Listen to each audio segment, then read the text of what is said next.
Baik, Assalamualaikum warahmatullahi wabarakatuh. Video ini saya buat untuk memenuhi tugas perkuliahan saya. Nama Ubaidillah, NIM 2001710047. Baik, untuk materi yang kedua, kita akan membahas tentang tata cara jamak qashar. Adapun penggunaan jamak qashar ini yaitu ketika sholat dalam keadaan berperjalanan. Untuk minimal perjalanan tersebut yaitu 68 km sampai 84 km.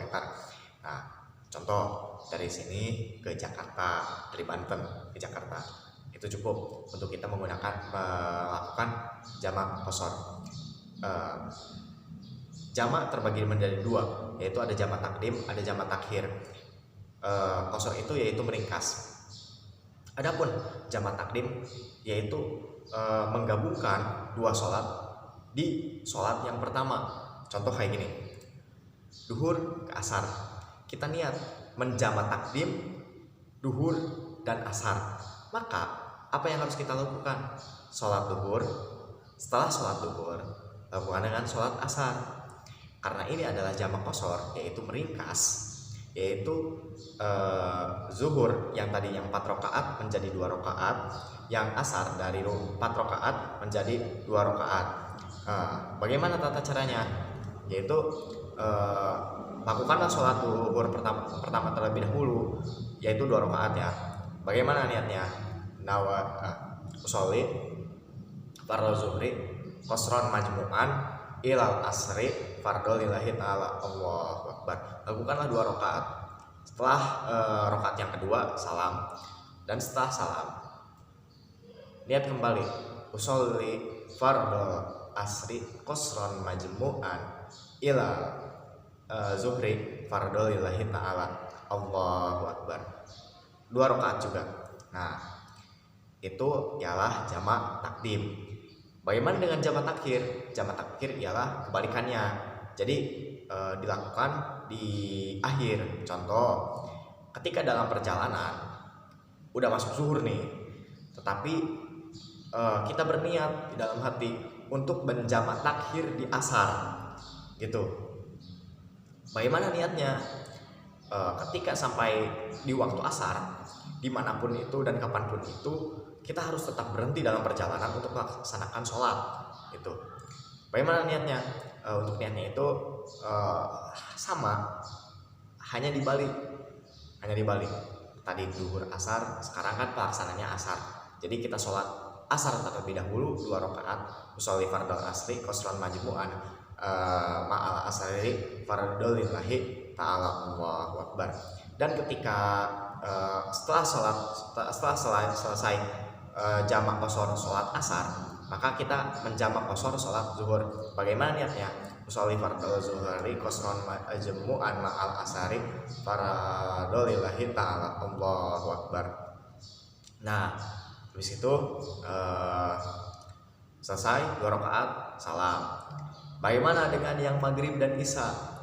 Karena yang bisa dijamak qashar itu hanya sholat zuhur, sholat asar, sholat isya.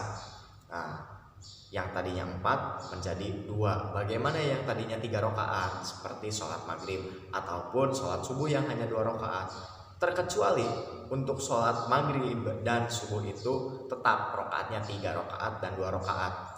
Bagaimana niatnya? Niat dari jamak takdim, jamak qashar, jamak takdim sekaligus mengqashar dari sholat maghrib ke sholat isya. Sama saja niatnya, hanya saja pelaksanaannya yang dilakukan di awal. Kalau jamak takhir pelaksanaannya yang dilakukan di akhir.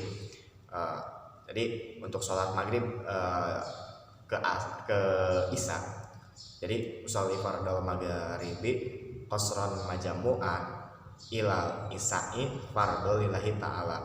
Nah, Allahu akbar. 3 rakaat seperti biasa, salam. Setelah itu kita langsung berdiri melaksanakan sholat isya karena kita berniat untuk menjamak takdim. Bagaimana niatnya? Usolli fardhu usolli fardhu isya'i qashran majmu'an ilal maghribi fardhu lillahi ta'ala. Allahu akbar.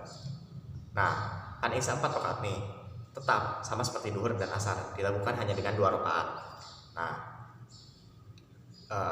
adapun kebalikannya, Bagaimana dengan jamak takhir yang isya dulu dan baru maghrib, jadi maghribnya ditarik ke isya. Nah itu kita lakukanlah sholat isya terlebih dahulu. Usolli fardhal isya ini qasron majmu'an ma'al maghribi fardhal lillahi ta'ala, Allahu akbar. Nah sehabis kita sholat isya, karena tadi 4 rakaat menjadi 2 rakaat ya, setelah selesai kita lakukan sholat maghrib. Tetap sholat maghrib itu hanya 3 rakaat, tidak bisa dijamak qashar gitu. Mohon maaf, tidak bisa dikosor, tidak bisa diringkas, tetap 3 rakaat. Dan subuh hanya 2 rakaat. Untuk sholat yang bisa dijamak qashar itu ialah sholat zuhur, asar, dan isya. Untuk sholat jamak qashar yang tidak bisa dijamak qashar itu yaitu sholat maghrib dan subuh. Mohon maaf jika ada kesalahan, saya pribadi memohon maaf karena saya manusia dan hilaf. Mungkin cukup sekian dari saya. Video ini saya buat untuk memenuhi tugas kebutuhan perkuliahan saya. Mohon maaf sebelumnya. Terima kasih. Wassalamualaikum warahmatullahi wabarakatuh.